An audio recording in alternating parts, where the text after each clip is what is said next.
أعوذ بالله من الشيطان الرجيم بسم الله الرحمن الرحيم وما خلقت الجن والإنس إلا ليعبدون صدق الله العلي العظيم আল্লাহ পাক রব্বুল আলামিন দরবারে লাখ কোটি শুকরিয়া আদায় করতেছি।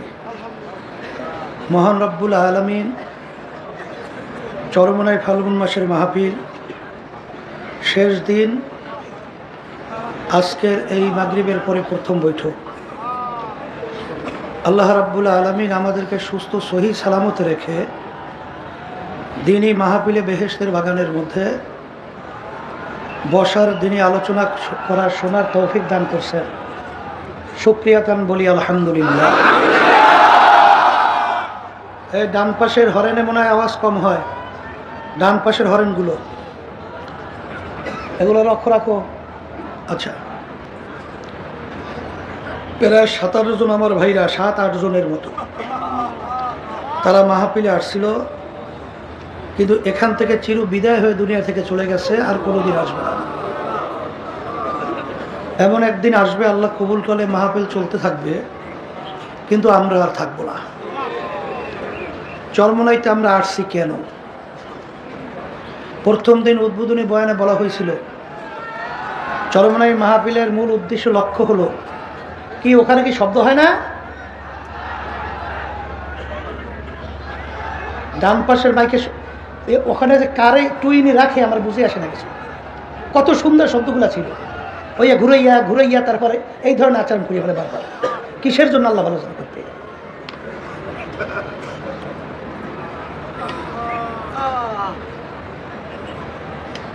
প্রথম দিন বলা হয়েছিল যে চরমনাই মাহফিল একমাত্র প্রতিষ্ঠা করার মূল উদ্দেশ্য হলো আল্লাহর পথ ভোলা বান্দাদেরকে আল্লাহর পরিচয় ঘটাইয়া আল্লাহর সঙ্গে সম্পর্ক তৈরি করা। অনেকে বলে যে চরমনাইতে ওরস হয়, আমরা বলি চরমনাইতে ওরস হয় না, চরমনাইতে মাহফিল হয়। আগামী দিন আল্লাহ কবুল করলে এই সময় এই মজলিস আর থাকবে না। আবার প্রায় 1 বছর পর আল্লাহ যদি কবুল করে অগ্রহায়ণ মাসের মাহফিল, তখন আল্লাহ কবুল করলে হয়তোবা আমরা আসবো, আর কেউ আসতে পারবো না। এখন এখানে আমরা আসছিলাম কেন, কি নিয়ে রওনা করলাম? ওলামায়ে কেরাম হক্কানি তারা গুরুত্বপূর্ণ আলোচনা কোরআন এবং হাদিসের ভিতর থেকে আপনাদেরকে শুনাইছেন।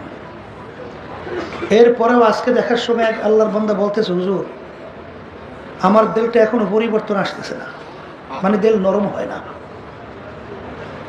আসলে মূল ব্যাপারটা হলো এই যে আমাদের দিল অনেকের নরম না হওয়ার কারণে, পিছনে কারণ হলো অনেকের এক এক ধরনের চিন্তা থাকার কারণেই অবস্থান এইভাবে তৈরি হয়। এক শ্রেণী বর্তমানে বস্তুবাদী, তারা বলতে চায় যা দেখি না দু নয়নে বিশ্বাস করি না গুরুর বচনে, অর্থাৎ নাস্তিক। তারা বলতে চায় দেখি ওরা বিশ্বাসও করি না। আর এক শ্রেণীর আছে আশায়,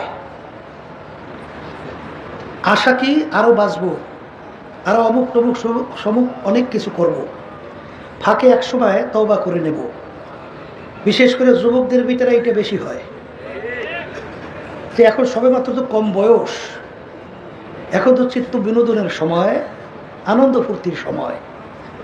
একটু বুড়া হওয়ার পরে তারপর ঠিক তওবা করব, আল্লাহর হুকুম নবীর তরিকা অনুযায়ী চলে ঈমান সহকারে কবরে যাব। এই আশা ভালো, কিন্তু আল্লাহ রাব্বুল আলামিন এদেরকে স্মরণ করে দেওয়ার জন্য বলছেন, আলহাকুমুত তাকাসুর হাত্তা যুরতুমুল মাকাবির। আরো বাঁচবো, আরো অমুক টমুক সমুক অনেক কিছু করব, কিন্তু দেখা যাবে তার আশাই থাকবে, কিন্তু বাস্তবায়ন আর হবে না। দুনিয়ার ভিতরে এমন একটা লোক বের করতে পারবেন না যে তার সব আশা পূরণ করার পরেই দুনিয়া থেকে বিদায় নিয়ে কবরে গেছে। এরকম ইতিহাস আছে। এর জন্য বাকির নাম ফাঁকি। বাকির নাম কি? আর এক শ্রেণীর আছে, তারা মনে করে আসলে কবরে কিছু হয় না না হয় আখেরাতে এরকম কিছু আছে না না আছে। অর্থাৎ দেখবেন মাঝে মাঝে কিছু নামাজও পড়ে, আবার নামাজও ছাড়ে, কিছু কিছু রোজা রাখে, আবার কিছু রোজাও ছাড়ে, কিছু কিছু আল্লাহর হুকুম নবী তরিক অনুযায়ী চলে আবার বাদও দেয়। কথা ঠিক কিনা? অর্থাৎ সন্দেহ কিছু হয় না না হয়। যদি না হয় তাহলে এই আনন্দ করতে ছাড়িয়ে দিলাম, আর যদি হইয়েই বসে তাহলে উপায়টা কি হবে? এই বিভিন্ন কায়দায় চিন্তা করি। একজনের সাথে কথা বলতেছিলাম, এক নেতা, নামাজ 5 ওয়াক্ত ঠিক মতো পড়েন তো? বলে হুজুর মাঝে মাঝে কিছু পড়ি আবার পড়ি না। আমি বললাম আপনি কেমন মুসলমান? এই 5 ওয়াক্ত নামাজের ভিতরে কিছু পড়ে কিছু পড়ে না, এইটার নাম বলে বেনামাজি। এটার নাম কি? আর একেবারে নামাজ যদি ছাইড়িয়া দেয়, আল্লাহ রসুল সাল্লাল্লাহু আলাইহি ওয়াসাল্লাম বলেন মুসলমান এবং কাফেরের ভিতরে পার্থক্য হলো নামাজ। মুসলমান নামাজ পড়ে, কাফের নামাজ পড়ি। কথা ঠিক কিনা? তাইলে কিছু পড়ে কিছু পড়ে না, এটা কি বেনামাজ? আর এক ওয়াক্ত নামাজ একেবারে ইচ্ছা কইরা ছাড়লে কত জাহান্নাম, তা কিন্তু কোথায় হিসাব করলে হাদিস অনুযায়ী নাই। কিন্তু এক ওয়াক্ত নামাজ পড়বে বলতে বলতে অন্য অক্ত এসে গেছে। কেউ যদি ইচ্ছা করে কাজা করে, নামাজ পড়ছে কি কইরা কাজা করে, এই অপরাধের জন্য কোরআন এবং হাদিস অনুযায়ী দুনিয়া এবং আখিরাতের সময় হিসাব করার পরে দেখা গেছে 2,88,00,000 বছর জাহান্নামের আগুনের ভিতরে জ্বলতে হবে। যারা বলেন নাউজুবিল্লাহ। তা যারা নামাজ ছাড়ে তাহলে ইমানের ভিতরে ঘাটতি, বিশ্বাসে কি এই ঘাটতি আছে না নাই? হাদিসের মধ্যে আসছে আল্লাহ রসুল সাল্লাল্লাহু আলাইহি ওয়াসাল্লাম বলেন, যেই হারাম মালের দ্বারা রক্ত এবং গোশত তৈরি হবে তার জায়গা জাহান্নাম ছাড়া হবে না, তার জায়গা জাহান্নাম ছাড়া হবে না। কিছু আমার বাজানদেরকে দেখা যায়, শোনা যায়, কিছু পর্দা আলে মা বোনদের কথাও শোনা যায় যে আরেকজনের মাল পাইছে চুরি করে নিয়ে যায়, আরেকজনের সম্পদ পাইছে সুযোগ পাইলে নিয়ে যায়। এটা হারাম না হালাল? হারাম। যেই রক্ত এবং গোশত হারাম মালের দ্বারা তৈরি হবে তার জায়গা জাহান্নাম ছাড়া হবে না। ওদিকে সে নামাজও পড়ে, রোজাও রাখে, তারপরে সে হারাম বিভিন্ন ঘুষ, সুদ, তারপর ধোকাবাজি করে পরের সম্পদ, চাঁদাবাজি করে, টেন্ডারবাজি করে সম্পদ বাড়ানো। তাহলে বুঝতে হবে তার হয়তো বা ধারণা যে কিছু হয় না না হয় থই গেল লাভ কি? কি কথা বলেন না কেন? এরকম বিভিন্ন কায়দায় আছে না নাই? আমি আমার ভাইদেরকে বলবো, পর্দা আলে মা বোনরা যারা শুনতেছে,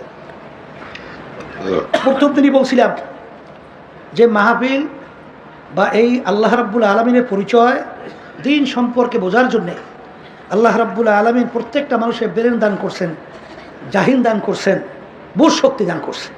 কথা ঠিক কিনা? সংক্ষেপে বুঝবেন, যারা মানুষ তারা বুঝবে, সে অনুযায়ী চলবে, নিজের জীবনকে সেভাবে চালাবে। একেবারে সহজ কথা, কোরআনুল কারীম এখন আমাদের মাঝে আছে না? কোরআনুল কারীমের ভিতরে চ্যালেঞ্জের আয়াত এখন আছে না? অনেক আমার নতুন বাজানরা, বড় শিক্ষিত বাজানরা আসছেন। ওই তো দেখছি অনেক বড় অফিসার আসার পরে বলতেছে যে আমাদের ধারণাই ছিল না, এখানে আসার পরে আমাদের ধারণা অনেক পরিবর্তন ঘটেছে। এর অর্থ কি? বড় অফিসার হয়েছে ঠিক, কিন্তু আসলে দিন সম্পর্কে বোঝার চিন্তা চেষ্টা করে নাই, না করার কারণে দিন সম্পর্কে বুঝেও নাই। তাই কোরআনুল কারীম নাযিল হল আল্লাহর হাবিব সাল্লাল্লাহু আলাইহি ওয়াসাল্লামের উপরে। সাধারণ জ্ঞান আপনার কি বলে দেখেন, আল্লাহর হাবিব মায়ের পেটে থাকা অবস্থায় তার আব্বাকে দুনিয়া থেকে আল্লাহ নিয়ে গেছিল। দুনিয়াতে আসার পরে বছর 6 বয়স আল্লাহ তার আম্মাকেও নিয়ে গেল। দুনিয়ার কোনো শিক্ষায় আল্লাহ শিক্ষিত হওয়া থেকে তাকে সুযোগ দেয় নাই। দুনিয়ার দিক থেকে উম্মি। আল্লাহ রসুল সাল্লাল্লাহু আলাইহি ওয়াসাল্লাম তার নিজের দস্তখত করতে জানতেন না, সাইনও করতে জানতেন না। আল্লাহর হাবিবের আঙ্গুল মুবারকের ভিতরে আংটি মুবারক দিয়ে সিল মারত, ওইটাই তার পক্ষ থেকে প্রমাণ। আল্লাহ নবী সাল্লাল্লাহু আলাইহি ওয়াসাল্লাম জন্মগ্রহণ করেন মরুভূমি মক্কায়। কোরআনুল কারীম নাযিল হল আরবি ভাষায়। আরবের কাফেররা ছিল আরবি ভাষী, তারা কোরআনুল কারীম বুঝত। বোঝার পরেও কিন্তু তারা ভুল বের করতে পারছিল, পারে নাই। এই 1500 বছরের মধ্যে বহুত ইসলামের শত্রু, বহু দার্শনিক বৈজ্ঞানিক দুনিয়া থেকে বিদায় হয়ে গেছে, বর্তমানে আছে। এখনো কোরআনুল কারীমের চ্যালেঞ্জের আয়াত নাই। তারা কি ভুল বের করতে পারছে? বরঞ্চ আমরা কি দেখি, যারাই কোরআনুল কারীম নিয়ে রিসার্চ করে তারাই কিন্তু কালিমা পড়ে মুসলমান হয়। কি বাস্তব না অবাস্তব? তাইলে এখনো কোরআনুল কারীম আমাদের মাঝে চ্যালেঞ্জ হিসাবে আছে। আমার আব্বাজান প্রায় বলতেন যে হে কাফেরেরা, হে নাস্তিকের দলেরা, হে বেঈমানের দলেরা, হে জালেমেরা, তোমাদের সঙ্গে আমাদের কোনো ঝগড়াও নাই, মারামারিও নেই, কাটাকাটিও নেই। কোরআনুল কারীম এখন আমাদের মাঝে আছে, তোমরা সবাই একত্রিত হও, পারলে কোরআনুল কারীমে একটা ভুল বের করে দেখাও। যদি দেখাতে পারো তাহলে আব্বাজান বলতেন তাহলে তো আমাদের আর কোনো কথা তোমাদের কাছে সমাজে চলবেই না, কথা ঠিকই না? কিন্তু আজ পর্যন্ত কোরআনুল কারীমে কেউ ভুল বের করতে পারছে? পারবে কোনো দিন? তাই যদি নাই পারে তাহলে কোরআনুল কারীম সত্য, কথা ঠিক না? কোরআনুল কারীম সত্য, এটা আপনারা আমার ব্রেনে যেখানে বলতেছে, তাই সত্য যদি হয় আল্লাহ রাব্বুল আলামিন কোরআনুল কারীমের ভিতরে যা যা বলছেন তাও তো সত্য না, কোনো এর ভিতরে সন্দেহ কিছু আছে? আছে? তাহলে কোরআনুল কারীম নতুনভাবে আর কি নাজিল হবে? তাহলে আল্লাহ হাবিব সাল্লাল্লাহু আলাইহি ওয়াসাল্লাম জাবালে রহমতের গোড়ায় তার বাহনের উপরে দাঁড়াইয়া প্রায় 100 লক্ষ সাহাবায়ে কেরামদের উপস্থিতিতে এই আয়াত শরীফ তেলাওয়াত করে শোনাইছিলেন, আল ইয়াউমা আকমালতু লাকুম দীনাকুম ওয়া আতমামতু আলাইকুম নি'মাতি ওয়া রাদিতু লাকুমুল ইসলামা দীনা। আজকের এই দিন ইসলাম বা দিন পরিপূর্ণ হয়ে গেল। সবাই বলেন সুবহানাল্লাহ। তাহলে দিন কি? সবাই মুখ খুলে বলেন পরিপূর্ণ। আবার বলেন দিন কি? তাহলে বাড়তি কমতি আর কোনো দিক দিনের মধ্যে না। এখন আল্লাহ রাব্বুল আলামিন ওই সত্য কালামের ভিতরে আমাদেরকে হুকুম করেন, উদখুলু ফিস-সিলমি কাফা, হে ঈমানদারেরা, যারা আমাকে বিশ্বাস করো, এখন তোমরা দিনের ভিতরে পুরোপুরিভাবে ঢুকে যাও, পুরোপুরি ঢোকো। এখানে আব্বাজান একটা সুন্দর উদাহরণ দিতেন, মসজিদের ভিতরে আপনি এক পা রাখছেন, আবার বাহিরে এক পা রাখছেন, কেউ কিন্তু বলবে না লোকটা পুরো মসজিদে অথবা পুরো বাহিরে, বলবে পুরো মসজিদেও না পুরো বাহিরেও না, মাঝামাঝি জায়গায় আছে। 2 পা দিয়ে যখন ঢুকবে বলবে পুরো মসজিদে ঢুকছে, 2 পা দিয়ে বের হবে পুরো বের হয়েছে, কথা ঠিক কিনা? এখানে উদখুলু ফিস-সিলমি কাফা, এই আয়াতের শানে নজুল দেখবেন আব্দুল্লাহ ইবনে সালাম রাদিয়াল্লাহু তাআলা আনহু, তার শানে এই আয়াত নাজিল হয়েছিল। আব্দুল্লাহ ইবনে সালাম রাদিয়াল্লাহু তাআলা আনহু প্রথম অবস্থায় এই কোন ধর্মের ছিল? ইহুদি ধর্মের। ইহুদি ধর্মের ভিতরে ধর্মীয় উটের গোশত খাওয়া ছিল হারাম। মুসলমান ধর্মের মধ্যে কুকুরের গোশত খাওয়া হারাম, তাদের ধর্মীয় উটের গোশত খাওয়া হারাম। যেটাকে হারাম জানে তার প্রতি ঘৃণাও তো থাকে। আমাদের কুকুরের উপরে ঘৃণা আছে না? যত ভালো বাবুর্চি উন্নত মানের মশলা দিয়ে পাক করুক, কেউ কুকুর গোশত খাইতে পারে? বমি আসবে। তা ঠিক আব্দুল্লাহ ইবনে সালাম রাদিয়াল্লাহু তাআলা আনহু যখন পরবর্তীতে মুসলমান হয়ে গেল, এখন হালাল তো জানছে কিন্তু ঘৃণা তো যায় নাই। বলেন হালাল তো জানছে, কি যায় না? এখন মুসলমানদেরকে বলতেছিল, আমার মুসলমান ভাইরা, আমি যখন ইহুদি ধর্মের মধ্যে ছিলাম উটের গোশত ধর্মীয় হারাম ছিল, খাই নাই। মুসলমান ধর্মের মধ্যে উটের গোশত খাওয়া হালাল, আমি হালাল জানি, যেহেতু কোনোদিন খাই নাই, এটা আমার যে জন্য আমার খাইতে একটু ঘৃণা লাগে, তোমরা খাও। হালাল জানছে, খাইতে কি লাগে? এই শব্দের পরিপ্রেক্ষিতে আল্লাহ রাব্বুল আলামিন এই আয়াত নাযিল করে। আব্দুল্লাহ ইবনে সালাম, আমার হালালকে হালাল জানলে হবে না, খাইয়া প্রমাণ করে দেখানো লাগবে, নাহলে এই মুসলমানিতে আমার দরবারে কোনো কাজ হবে না। এই কথাটা কেন? আল্লাহর হালালের উপরে ঘৃণা, আল্লাহর হালালের উপরে ঘৃণা। যেমন আমরা মুসলমান এখানে লক্ষ লক্ষ আছি, জীবনে উটের গোশত খাই নেই, আছি না? এই জন্য আল্লাহ রাব্বুল আলামিন কিয়ামতের ময়দানে আমাদেরকে ধরবে, যে উটের গোশত না খাই আসছো কা, কি ধরবে? কেন ধরবে না? পাইও নাই, খাইও নাই, পাইলে সারাসারি নাই, এই কথা ঠিক। এখানে মূল ব্যাপারটা হলো আল্লাহর হালালে ঘৃণা। বলেন শব্দটা বলেন, আল্লাহর হালালে ঘৃণা। এর জন্য এই আয়াত নাজিল হয়েছে, কথা ঠিক কিনা? এই জন্য আর বাজানদেরকে বলবো, দিন পরিপূর্ণ, দিনের ভিতরে আল্লাহ পুরা ঢোকার জন্য বলছেন, ঠিক কিনা? কোরআনুল কারীম সত্য, বলেন কোরআনুল কারীম সত্য। তাহলে পুরা দিনের ভিতরে ঢুইকা তারপর আমাদের কবরে যাওয়া লাগবে।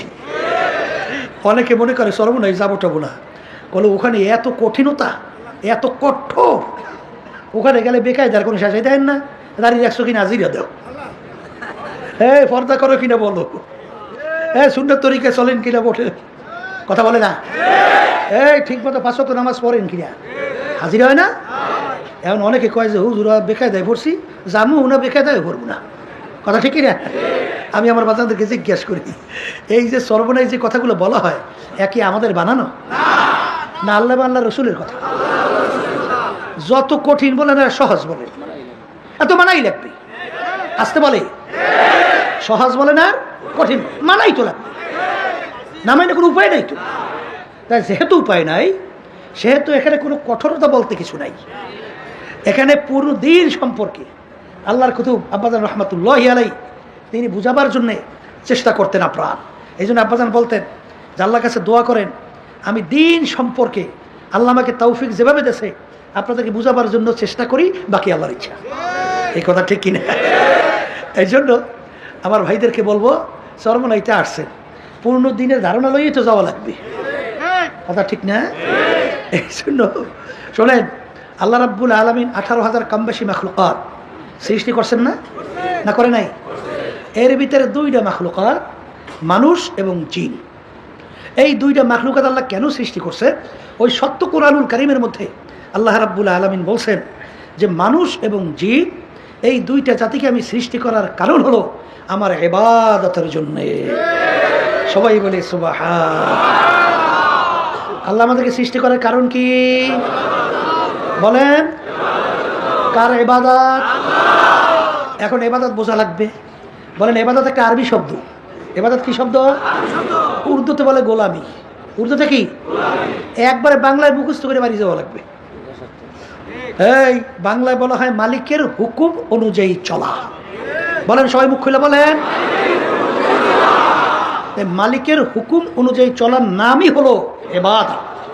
বলেন মালিকের হুকুম অনুযায়ী চলার নামই হলো ইবাদত। কথা ঠিক কিনা? এখন পাশে বলে রাখি, জানা জিনিস আবারও বলি, কেন ফাইদা তুলিয়াত আলাইহিম আয়াতিহি না আয়াতুহু যাদাতহুম ঈমানা।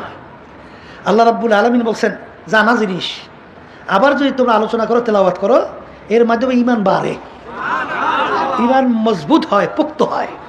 কথা ঠিক কিনা? এর জন্য আমি কথাটা বলতে চাইছিলাম, আল্লাহ আমাদেরকে বানাইছেন তার হুকুম অনুযায়ী চলা। এখানে পাশে সবসময় মনে রাখেন, জানা জিনিস আবারও বলছি, নামাজ পড়ি ইবাদত, রোজা রাখি ইবাদত। কথা ঠিক না? নামাজ পড়া যেরকম নাকি ইবাদত, নামাজ না পড়াও কিন্তু ইবাদত। রোজা রাখা যেরকম নাকি ইবাদত, রোজা না রাখাও কিন্তু ইবাদত। কারণ হুজুর তা কেমন? সূর্য উঠতেছে, ঠিক মাথার উপরে চলে আসছে, সূর্য ডুবতেছে, ওই সময় যদি কেউ নামাজ পড়ি, সওয়াব হবে না গুনাহ? গুনাহ হওয়ার কারণে নামাজ তো বললাম, পাইলাম তো গুনাহ। কারণ কি বলেন? ওই নামাজটা মালিকের হুকুম অনুযায়ী। বলেন নামাজটা মালিকের হুকুম অনুযায়ী। এই জন্য ইবাদতের ভিতর গণ্য হয় নাই। এই রোজা রাখি কিসের জন্য? ইবাদত। কথা ঠিক কিনা? আচ্ছা, কেউ যদি আমরা ঈদের দিন রোজা রাখি, সওয়াব হবে না গুনাহ হবে? কারণ কি মালিকের হুকুম অনুযায়ী। এই জন্য ইবাদতের ভিতর গণ্য হয় নাই। এক কথায় যেই কাজটা মালিকের হুকুম অনুযায়ী হবে সেইটা ইবাদতের ভিতর গণ্য হবে, আর যেটা মালিকের হুকুম অনুযায়ী হবে না, সেটা যত বড় হোক ওটা ইবাদতের ভিতর গণ্য হবে না। কথাটা কি আমরা পরিষ্কার বুঝলাম? আল্লাহ আমাকে সবাইকে তৌফিক দান করুন। আলহামদুলিল্লাহ, ইবাদত বুঝছি না। এখন বলতে পারেন হুজুর, তাহলে অন্যান্য মাখলুকাতগুলো আল্লাহ কেন বানাইলেন? আল্লাহ রাব্বুল আলামিন অন্যান্য মাখলুকাতগুলো আল্লাহ বানাইছেন। কোরআনুল কারীমের ভিতরে আল্লাহ বলেন ওয়া খুলিকা লাকুম মা ফিল আরদি জামিআ। অন্যান্য মাখলুকাতগুলো আমি বানাইছি তোমাদের জন্য। বলেন কাদের জন্য? অন্যান্য মাখলুকাতগুলো আল্লাহ বানাইছেন মানে আমাদের খেদমতের জন্য, আর আমাদেরকে আল্লাহ বানাইছেন তার ইবাদতের জন্য। দেখবেন আমরা যে সূর্যটা দেখতেছি, সূর্য আমাদের মানুষের দরকার নাই? একটা মানুষ না থাকলে, এই সূর্য না থাকলে মানুষ বাঁচে, ফসল হয়? তাহলে সূর্য আমাদের দরকার। কাদের জন্য বানাইছে? বলেন আমাদের জন্য। একটা মানুষ যদি দুনিয়া না থাকে, সূর্যের কি হয়? গেল। আচ্ছা, আমরা গরু গাবি আমাদের দরকার আছে না নাই? একটা মানুষ না থাকলে গাবি গরুর কি হয়? তাহলে বানাইছে আল্লাহ আমাদের।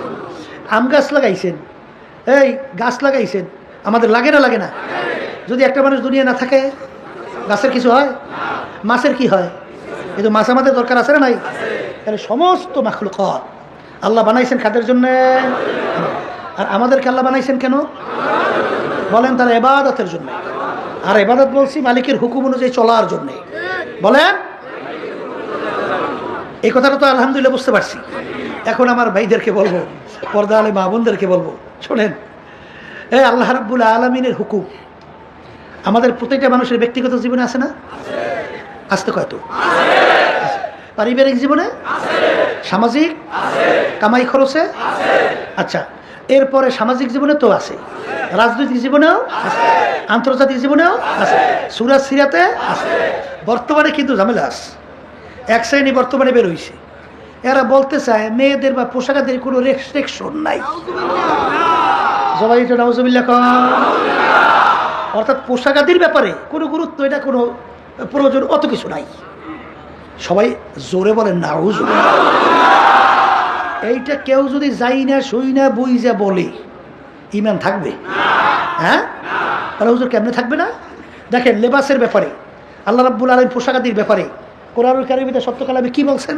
আল্লাহ রাব্বুল আলামিন বলেন, লেবাসুত তাকওয়া যালিকা খায়র। আল্লাহ রাব্বুল আলামিন বলছেন পরহেজগারি লেবাস, এটা তোমাদের জন্য উত্তম। সবাই বলেন সুবহানাল্লাহ। কোন পোশাক উত্তম? এখন এই পরহেজগারি পোশাক কোনটা, এটা আমাদের জানা লাগবে, বোঝা লাগবে। আল্লাহ রাসূল সাল্লাল্লাহু আলাইহি ওয়াসাল্লাম আল্লাহ দুনিয়াতে পাঠাইছেন। আল্লাহর হাবিব বলেন বুইসু মুআল্লিমান, আল্লাহ আমাকে ওস্তাদ হিসেবে পাঠাইছে। তার ছাত্র হলো সাহাবায়ে কেরাম। আল্লাহ হাবিব সাল্লাল্লাহু আলাইহি ওয়াসাল্লাম সরাসরি সাহাবায়ে কেরামদেরকে পুরোপুরি আমলের উপরে তিনি ট্রেনিং দিয়ে তৈরি করছেন। কথা ঠিক কিনা? সাহাবায়ে কেরামরা কোন পোশাক পরছেন, আল্লাহ নবী সাল্লাল্লাহু আলাইহি ওয়াসাল্লাম কোন পোশাক পরছেন, কোন পোশাক পরাইছেন, এই পোশাকই হলো পরহেজগারি পোশাক। কি কথা বুঝাইতে পারলাম? এক শ্রেণী বর্তমানে আছে, আরে সর্বনাশ, পোশাকের রেস্ট্রিকশন নাই, তাই তোমাদের কাছে খ্রিস্টান ইহুদি না ছাড়া তাদের পোশাকটা ভালো লাগে কেন? তাদের পোশাক ভালো লাগে কারণটা কি? হ্যাঁ, রেস্ট্রিকশন নাই, ল্যান্ড হয়ে যাও। এই কথা রেখে তাই বিজাতির পোশাকটা ভালো লাগে কেন তোমার কাছে? হ্যাঁ, উলঙ্গ পরানো কেন ভালো লাগে? বিজাতি কালচারটা তোমার কাছে কেন ভালো লাগে? এটা আসলে কপাল পড়ছে। কপাল কি? আফসোস, আপনারা দেখবেন ভারতের প্রধানমন্ত্রী ছিল বাজপেয়ী। শোনেন, অটল বিহারী বাজপেয়ী ভারতের প্রধানমন্ত্রী ছিল না? বাংলাদেশে আসছিল রাষ্ট্রীয় মেহমান হিসাবে। জানা আছে কি পরি আসছিল? ধুতি। রাষ্ট্রীয় মেহমান হিসাবে বাংলাদেশে আসে ধুতি পরিয়া। তাহলে ওদের পোশাকের গুরুত্ব ওদের কাছে আছে। আর আজকে মুসলমান সন্তান, মুসলমানদের কাছে, মুসলমানদের আল্লাহ আল্লাহ রসুলের নির্দিষ্ট সেই পোশাকের গুরুত্ব নাই। পোশাকের গুরুত্ব হয়েছে তাদের কাছে বিজাতিদের, খ্রিস্টানদের, ইহুদিদের এবং অন্যান্য বিজাতিদের। কথা ঠিক না? এখানে আল্লাহর কোন হুকুম নাই? আছে না নাই? শোনেন, এর ভিতরে যে আল্লাহ কি মজা রাখছে। আর আপনি গুনার থেকে ফেরবেন, দেল নরম হয় না। বলতেছেন দেল নরম তো কঠিন জিনিস, হইতে হইলে লাইনে চলা লাগে না? লাইনে চলবেন কেমনে? আব্বাজান আমাদের সংক্ষেপে বলতেন, বাজার এই যারা সুন্নতি পোশাকে গুরুত্ব দেন না, এরা কখনোই হারাম থেকে বাঁচতে পারে না। ফরজ তাদের কোনোদিন হেফাজত হয় না, একেবারে বাস্তবে 100 ভাগ। তাহলে হুজুর তা কেমন? আপনারা দেখবেন যে দাড়ি এক মুষ্টি পরিমাণ রাখা সুন্নত। কথা ঠিক কিনা? চুল 3 প্রকারে এক প্রকার রাখা সুন্নাত। কান্দা পর্যন্ত লম্বা, কানের লতি পর্যন্ত লম্বা, সৌহু সমান করিয়ে দেওয়া, এই 3 পদের 1 পদের রাখছেন সুন্নাত না? আচ্ছা, টুপি মাথায় রাখছেন কি? সুন্নাত। তাহলে টুপিও রাখছেন সুন্নাত, জামা গাইতেছেন পোশাক সুন্নাত, আলহামদুলিল্লাহ। দাড়িও রাখছেন সুন্নাত, পাগড়ি বাঁধা তাও সুন্নাত। এখন পাগড়িও বাঁধছেন, জামাও সুন্নতি গায়ে দিয়েছেন। এই আল্লাহর বান্দারা, টুপিও ঠিক মতো রাখছেন, লম্বা জামাও ঠিক মতো গায়ে দিয়া, পাগড়ি টাগি বাইন দিয়া, এখন 3.5 হাত পুরো বডি দেয়া সুন্নাতে সাজানো না?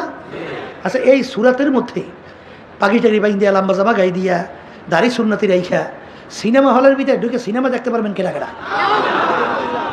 পারবেন? যদি কেউ এই অবস্থায় সিনেমা হলে ঢোকে, তাহলে সিনেমা দেখেন একদল আছে না, এরা বলবেন এই বেটা তুই হুজুর মানুষ, এই তুই সিনেমা আইসু ভাইয়া, কি কথা ঠিক কিনা? এই সূরাতে কোনো যে কোনো একটা মেয়ের সঙ্গে ডলাডলি হাসাহাসি ধাক্কাধাক্কি করতে পারে? বলবেন এই তুই তো হুজুর মানুষ, কি কাজটা করতেছ? কথা বলেন। আচ্ছা বলেন তো, আচ্ছা মেয়েদের সঙ্গে আড্ডা মারতে মন চায় না সবাই? আসতে বলে তো, ও ফেরেশতা হয়ে গেছে তো সব, মাশাআল্লাহ, তো ভালো, আলহামদুলিল্লাহ, খারাপ তো কিছু না, ভালোই তো। হ্যাঁ, আবার মেয়েরা ছেলেদের সঙ্গে আড্ডা মারতে মজা লাগে না? এই মজার কোনো শেষ আছে? কিন্তু সুন্নাতের বরকতে আল্লাহ রাব্বুল আলামিন হারাম থেকে বাঁচাইয়া রাখে, মন চাইলেও পারা যায় না। কথা ঠিক কিনা? এই জন্য আবার আব্বাজান বলতেন সুন্নাতের ফরজের বেড়া। কিসের বেড়া? এই ফসল লাগাইয়া চতুর্পাশে বেড়া দেয় না, ছাগল গরু তো ফসল খাইতে না পারে, ঠিক কিনা? তাহলে এই ফরজকে হেফাজতের জন্য সুন্নাত হইল বেড়ার মতো। আপনি সুন্নাত ছাড়ছেন তো বেড়া ভাঙছে, ওখান থেকে ঢুইকে ফসল শেষ। তাইলে অনেকে আধুনিকতা এক শ্রেণী বের হইছে, হ্যাঁ এখন বামাত দিয়ে খাওয়া শুরু করছে, আবার খাওয়ার পরে প্লেটে ফালাইয়া রাখে, কলে বললেন না এই সমাজে করা যায় না, হেলে কইবে যে এগুলো একেবারে নেষ্টি, এগুলো সমাজের একেবারে নিঃসু, এই জন্য হেরা খাইয়ে লই আবার কিছু হলাই কিনা। আবার দেখবেন আবার বামাই দিয়ে খাওয়া শুরু করছে, কি রে ব্যাপার? কলে এটা একটা কালচার, আধুনিকতা। এই কথাটা কিনা? সাহাবায়ে কেরামদের ইতিহাস, তারা কি সমাজের সাথে পরিবর্তিত হয়েছে না সমাজকে পরিবর্তন করছে? বলেন, মুখ খুলে বলেন। আমাদের ভিতরে আসলে চেতনাই নেই। শোনেন, আমার দাদার আব্বা এবং আমার দাদার কথা শুনছি, হিন্দুদের যখন রাজত্ব ছিল তখন কিন্তু মুসলমানদেরকে ধুতি পরাইছে, জানা আছে? আমার দাদাও কিন্তু ধুতি পরিয়ে চলতো। এবং আমার দাদার আব্বা, তার দলিলের ভিতরে এখনো লেখা পরিষ্কার, শ্রী সৈয়দ আমজাদ হোসাইন, শ্রী লাগাইয়ে দিয়েছে। কি বলছেন? আর মুসলমানরা আজকে ওই শুনছি আমাদের এখানে এই যে রাস্তার পাশে হাজি সাহেবের দোকান ছিল, বুঝছেন, এক হিন্দু ও বাচ্চা, ওদের ভাষা ওটা ধর্মে ওরা তো গুরুত্ব দিবি, এটা স্বাভাবিক। আইসে বলতেছে হাজি সাহেব লবণ দেন, কি কিনতে আইছে? এখন বলতে আছে হাজি সাহেব কইতেছে তুই যদি নুন না কও তাহলে তোর কাছে বিক্রি করবো না। এখন একটা হাঁস দিয়া চুপ করে বসে রয়েছে। আবার কতক্ষণ পর বলে হাজি সাহেব লবণ দেন, বলে তুই নুন না কো পর্যন্ত লবণ নুন বিক্রি করবোই না। তাই বহু সময় পর্যন্ত বলে দাঁড়াই রয়েছি, হাজি সাহেব নুন দেয় নাই আর ও কিনলই না, এই ছোট বাচ্চা। আর আজকে মুসলমান সন্তান, মুসলমানদের কালচার ভালো লাগে না, তাদের কাছে ভালো লাগে বিজাতিদের কালচার। আসলে কপালটা পড়ছ, মান তাশাব্বাহা বিকওমিন ফাহুয়া মিনহুম। হাদিসের মধ্যে রাসূল সাল্লাল্লাহু আলাইহি ওয়াসাল্লাম বলছেন, দুনিয়ার ভিতরে যেটা তোমার ভালো লাগবে, যেই পোশাক আদি যাদের সাথে সম্পর্ক কালচার, কিয়ামতের ময়দানে তাদের সঙ্গে হাসর হবে। অত সহজ মনে করিয়েন না।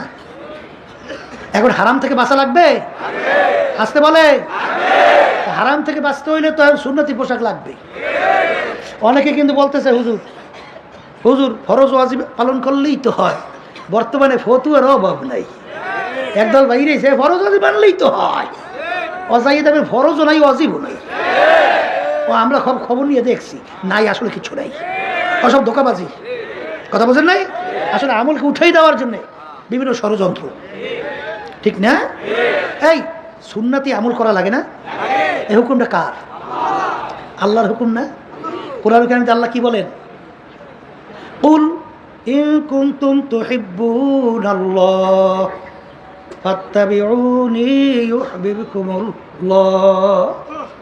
হে রাসূল, আপনি বলে দেন যদি আপনার উম্মতেরা, আমার বান্দা বান্দিরা আমাকে কেউ মহব্বত করতে চায়, তারা যেন আপনার অনুসরণ অনুকরণ আপনাকে মহব্বত করে।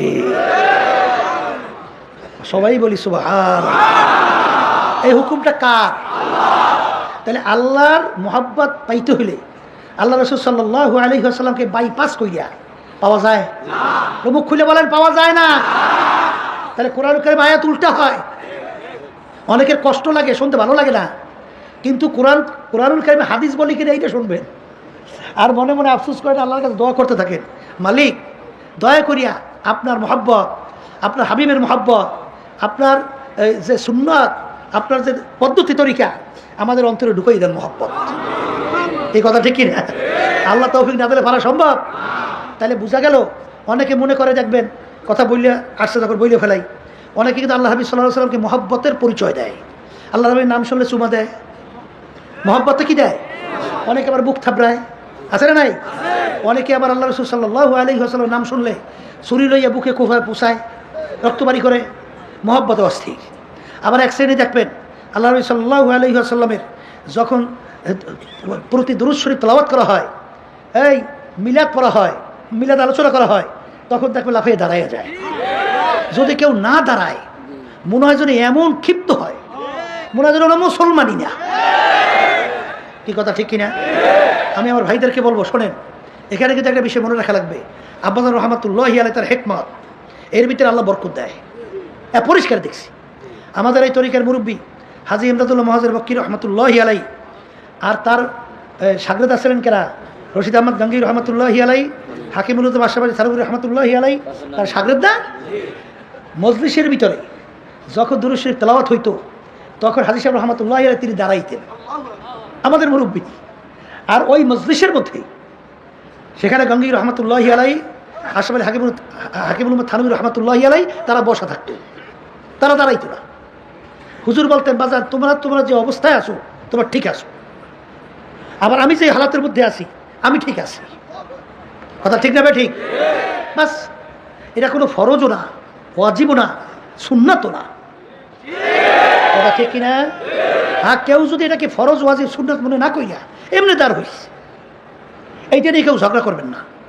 ওই বিভিন্ন জায়গায় যাই, ওহাবি সুন্নি এমন কায়দা করছে, সুন্নিরে উঠতেই সর্বপ্রথম যত গাইলা আছে, হ্যাঁ মানে শুনছি তো, মানে ওর স্যার কথা খারাপ আর নাই।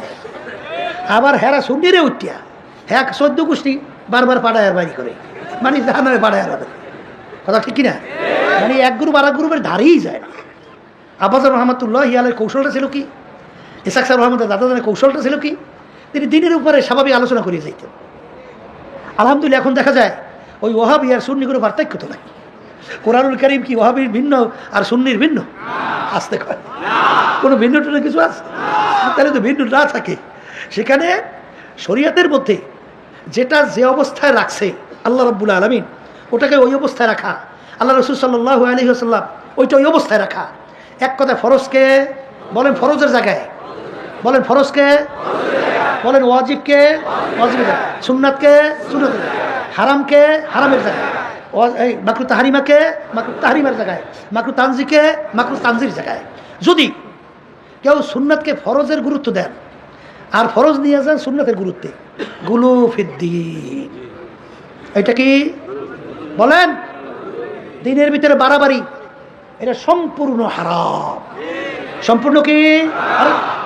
শরীয়ত যেটাকে যেভাবে রাখছে ওইভাবে রাখার নামই হলো দিন। কথা ঠিক? তাহলে এখন যারা নাকি বিশেষ করে এই নামাজ দুরূদ শরীফের ভিতরে না দাঁড়াইলে মনে হয় যেন মুসলমানই না, এটা গুলুফের দিন হয়ে যাবে। কথা ঠিক কিনা?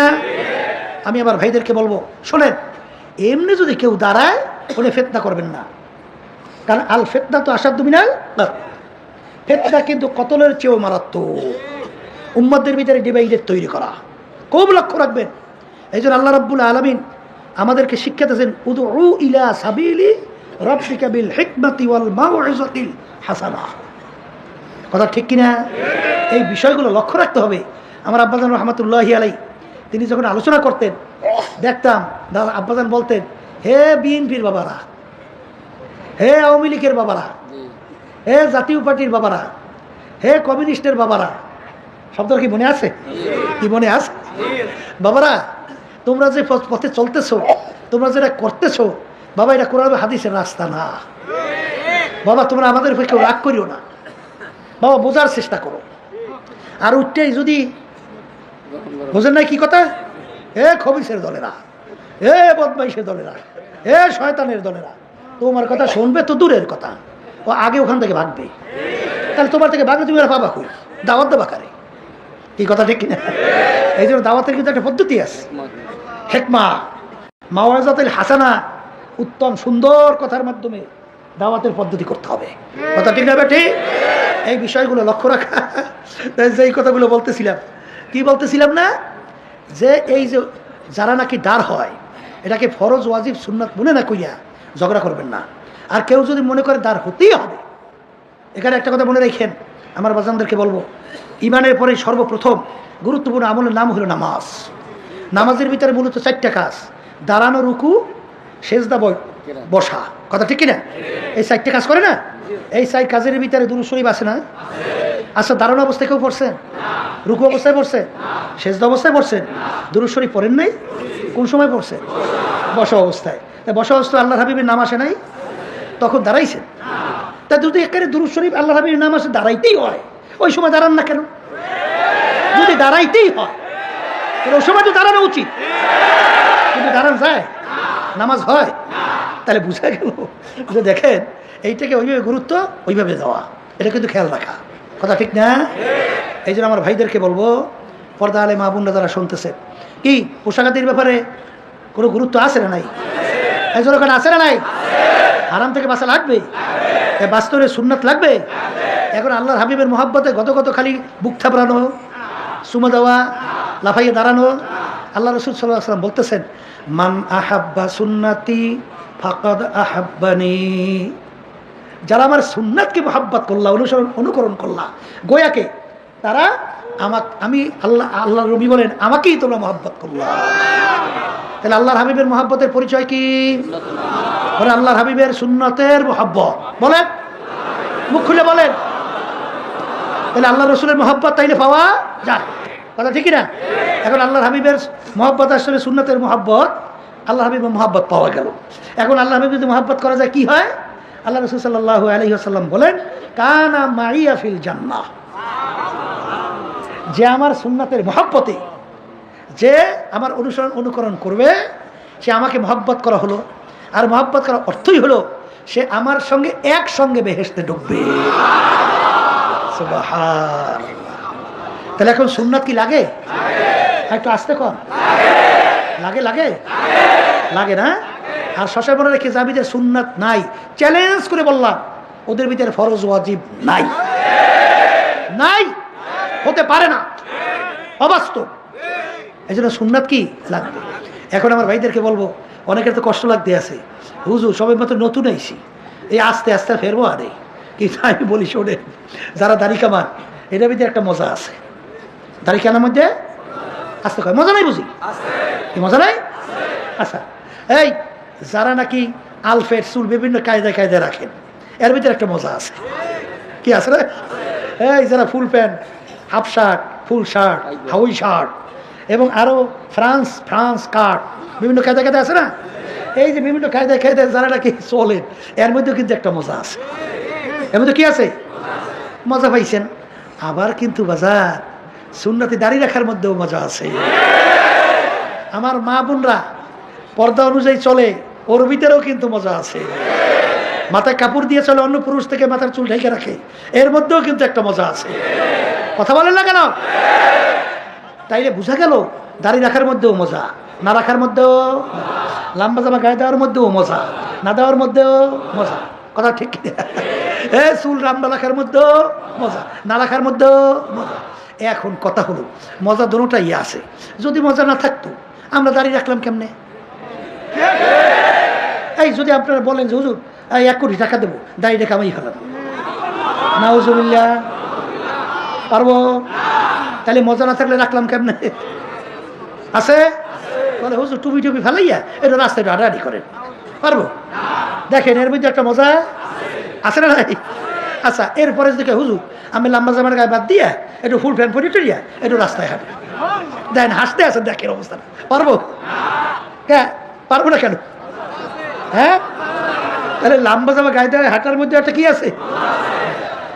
এক মজায় খুশি হয় আল্লাহ এবং আল্লাহর রাসূল। সবাই বলি সুবহানাল্লাহ। আর এক মজায় খুশি হয় ইবলিস এবং ইবলিসের শাগরেদেরা। কারা কারা কারা? ইবলিস এবং ইবলিসের। এখন আমার বাজানদেরকে বলবো, পর্দা আলে মা বোনদেরকে বলবো, মজা দুটোটার মধ্যেই আসে, আছে না? এখন খুশি কাকে করবেন? আল্লাহ আল্লাহ রসুলকে, না ইবলিস শয়তান, না ইবলিস শয়তান শাগিরদেরকে? বলেন আল্লাহ আল্লাহ রসুলকে খুশি করব, ইবলিস শয়তান এবং তার শাগিরদের বিরুদ্ধে করব, কথা ঠিক না? এখন নিয়ত তো করিয়ে ফেলছেন না? নিয়ত করার পরে এখন আল্লাহর কাছে তৌফিক চাওয়া লাগে না? এই জন্য দেখবেন এই তাআত তৌফিক তাআত হামজাতু ইয়ামানাত ওয়া ইজাবাত হামজাতু। হে আমার মালিক, আমি তো নিয়ত করে ফেলছি, এখন আপনি যদি আমাকে তৌফিক না দেন, কোনোদিন আমার উদ্দেশ্য লক্ষ্যে পৌঁছা সম্ভব না।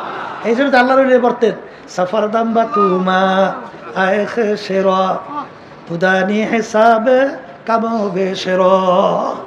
আমার মালিক, আমার সব কিছু আপনার উপরে সুফুর্দ করলাম, এখন দয়া করে আপনি আমার জিম্মাদার হইয়া যান।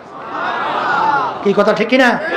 এইভাবে সফরদ কইয়া যদি আপনি পথ চলতে পারেন, এখন তো আমার মালিক ওয়াদা করছেন, ওয়াল্লাযীনা জাহাদু ফীনা লানাহদিয়ান্নাহুম সুবুলানা ওয়া ইন্নাল্লাহা লামাআল মুহসিনিন। আল্লাহ রাব্বুল আলামিন বান্দাবান্দি, তোদের এত কিসের চিন্তা? জিম্মা তো আমি নিছি। জিম্মা কেটেছে আল্লাহ। তোরা শুধুমাত্র একটু মজবুত নিয়ত কইরা রাস্তায় নাম, ব্যবস্থা আমি করব। ব্যবস্থা কি করবে? আল্লাহ করবে। তাহলে আপনারা আমি একটু যদি চেষ্টা না করি, তাহলে কোনোদিন আমরা ফল ভালো আশা করা যায়? এটা কোনোদিন পাওয়া যায় না। এই জন্য চেষ্টা করতে হবে।